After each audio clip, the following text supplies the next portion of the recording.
ഇതുവരെ സൗന്ദര്യം നോക്കി കഴിഞ്ഞടാ, അതങ്ങ് എടുത്തു മാറ്റി. എന്ത് ദൈവ സാറേ ഇത്? ഈ ദൈവത്തെ അറിയില്ലേ? ഇതാണ് ഗഡോൽഗജൻ, ഈ കാടന്മാരുടെ ദൈവ. പണ്ട് കുരുക്ഷേത്ര യുദ്ധത്തിൽ മരിച്ചതിന് ശേഷം ഇതാ ഈ കാട് നോക്കി ഹിടുമ്പോനായിരുന്നു. ഇവിടെ കാവലിനായിട്ട് ഗഡോൽഗജന്റെ ആത്മാവ് വന്നൂന്നും അത് പിന്നെ ദൈവമായിട്ട് ഇങ്ങനെ പ്രതിഷ്ഠിക്കപ്പെട്ടു എന്നൊക്കെയാണ് പറയുന്നത്. എൻ്റെ അച്ഛനും അയാളുടെ അച്ഛനും ഈ കാടന്മാർക്ക് ഇത് ആരാധിക്കാനുള്ള സ്ഥലമായിട്ട് അങ്ങോട്ട് കൊടുത്തു. എനിക്കും വലിയ ആവശ്യമൊന്നും ഉണ്ടായില്ല.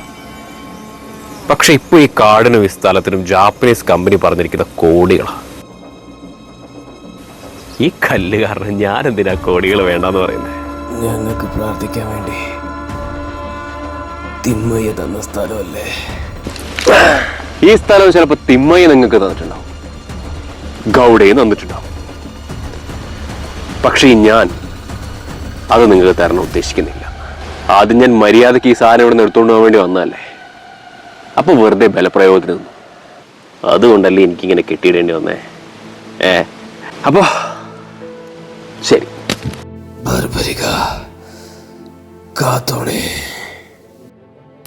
സാറി ബർബരികൻ ഈ ഹിഡുംബവനത്തിന്റെ കാവലിനായിട്ട് ഗഡോൽഗജൻ ആത്മാവായി വന്നതിന് ശേഷം ഈ കാട്ടിലേക്ക് ഒരു മനുഷ്യജീവിക്ക് പോലും കയറാൻ പറ്റിയിട്ടില്ല.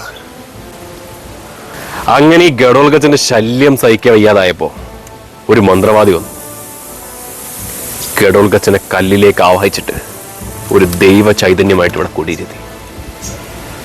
നീ ആ ചെറിയ കല്ല് കണ്ടോ? അതാ മന്ത്രവാദിയാ. സ്വന്തം അച്ഛന്റെ സൗര്യവിഹാരം തടസ്സപ്പെടുത്തതിന്, കല്ലിലേക്ക് ആവാഹിച്ച് കുടിയിരുത്തതിന് ഗഡോൽഗജന്റെ മൂത്ത പുത്രൻ ബർബരികൻ കൊടുത്ത പണിയാണ്.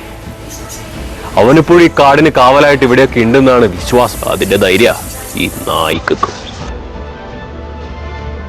എടുത്തോണ്ട് വാടാ പുല്ല്.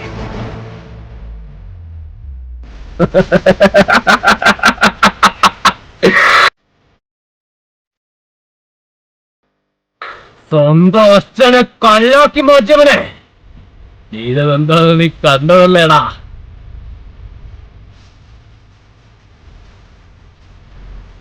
അതേ അച്ഛനെ അവന്റെ അതേ കാട്ടിൽ നിന്നും എടുത്തു കൊണ്ടുപോകാൻ ശ്രമിച്ച നിന്നെ എന്താ ചെയ്യുന്നത് നീ ഒന്ന് കാണ്.